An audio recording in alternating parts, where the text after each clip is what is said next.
Hello, എല്ലാവർക്കും നമ്മുടെ ചാനലിലേക്ക് സ്വാഗതം.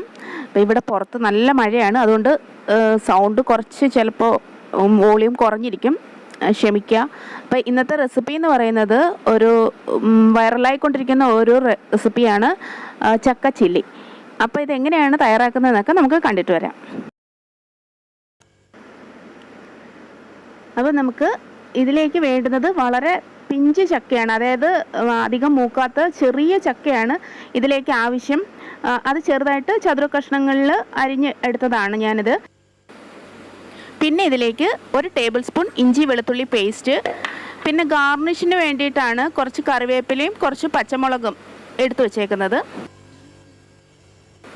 അപ്പോൾ ഇനി ഒരു ബൗളിലേക്ക് ഒരു 3.5 ടീസ്പൂൺ കാശ്മീരി മുളക് പൊടി, 1/2 ടീസ്പൂൺ മഞ്ഞൾപ്പൊടി, 1/2 ടീസ്പൂൺ ഗരം മസാല, പിന്നെ 1 ടേബിൾ സ്പൂൺ ഏതെങ്കിലും ചിക്കൻ മസാലയോ മീറ്റ് മസാലയോ എന്ത് തന്നെ ആയിരുന്നാലും കുഴപ്പമില്ല. പിന്നെ ഉപ്പ് ചേർക്കാം, പാകത്തിന് ഉപ്പ് ചേർത്ത് കഴിഞ്ഞാൽ പിന്നെ ഇതിലേക്ക് നമുക്ക് അരിപ്പൊടിയാണ് ചേർക്കാനുള്ളത്. അരിപ്പൊടിയും പിന്നെ കോൺഫ്ലവറും ഞാൻ രണ്ടും ഓരോ ടേബിൾ സ്പൂൺ വീതം എടുത്തിട്ടുണ്ട്. ഇനി ഇത് കുറച്ച് വെള്ളം ഒഴിച്ചിട്ട് നന്നായിട്ടൊന്ന് കലക്കിയെടുക്കണം. വെള്ളം ഒരുപാട് കൂടിപ്പോകാൻ പാടില്ല, എന്നാൽ കുറഞ്ഞു പോകാൻ പാടില്ല. പാകത്തിന് വെള്ളം ഒഴിച്ചിട്ട് നന്നായിട്ടൊന്ന് കുഴച്ച് ചെറിയൊരു ദോശമാവിൻ്റെ പരുവത്തിൽ കലക്കിയെടുക്കണം. ഇതിലേക്ക് ഞാൻ 1 ടേബിൾ സ്പൂൺ ടൊമാറ്റോ സോസ് ചേർത്തിട്ടുണ്ട്. പിന്നെ വേണ്ടുന്നത് നമ്മൾ എടുത്തു വച്ചേക്കുന്ന ഇഞ്ചി വെളുത്തുള്ളി പേസ്റ്റാണ്. അത് ഒരുപാട് കൂടണ്ട, 1 ടേബിൾ സ്പൂൺ തന്നെ ചേർത്താൽ മതിയാവും. ഇനി ഇതിലേക്ക് അരമുറി നാരങ്ങ നീര് കൂടെ ചേർത്തിട്ട് നമുക്ക് അരിഞ്ഞു വെച്ചേക്കുന്ന ചക്ക ഇതിലേക്ക് ചേർക്കാം.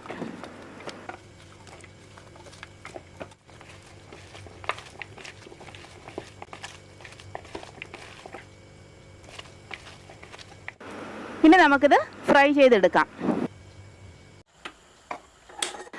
പാൻ ചൂടായി കഴിഞ്ഞാൽ ആവശ്യത്തിനുള്ള എണ്ണ ചേർക്കുക.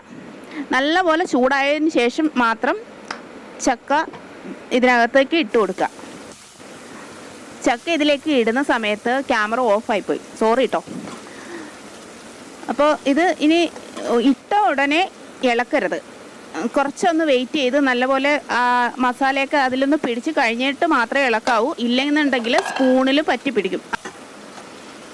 അപ്പോൾ ഇത് മൂത്ത് വന്നിട്ടുണ്ട്. ഇനി നമുക്ക് കോരി മാറ്റാം. കുറച്ചുകൂടെ കഴിഞ്ഞാൽ ഇത് ഭയങ്കരമായിട്ട് കരിഞ്ഞ ഒരു ടേസ്റ്റ് വരും, അതുകൊണ്ട് പാകത്തിന് മൂത്ത് കഴിഞ്ഞാൽ നമുക്കിത് കോരി മാറ്റാം.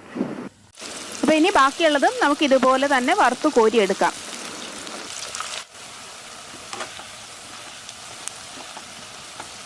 അപ്പോൾ ഈ സീസൺ എന്ന് പറയുമ്പോൾ ചക്കയൊക്കെ ഒരുപാട് ഉള്ള സമയമാണ്. ഏറ്റവും ചിലവ് കുറഞ്ഞ ഒരു സ്നാക്കാണിത്. ചക്ക കൊണ്ട് ഒരുപാട് കാര്യങ്ങൾ ഉണ്ടാക്കാൻ പറ്റും.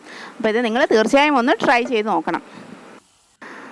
നമുക്ക് കുറച്ച് കറിവേപ്പിലയും പച്ചമുളകും കൂടെ ഇതിനകത്ത് ഗാർണിഷിന് വേണ്ടിയിട്ട് ഒന്ന് വറുത്ത് ഇതിനകത്ത് ചേർക്കാം.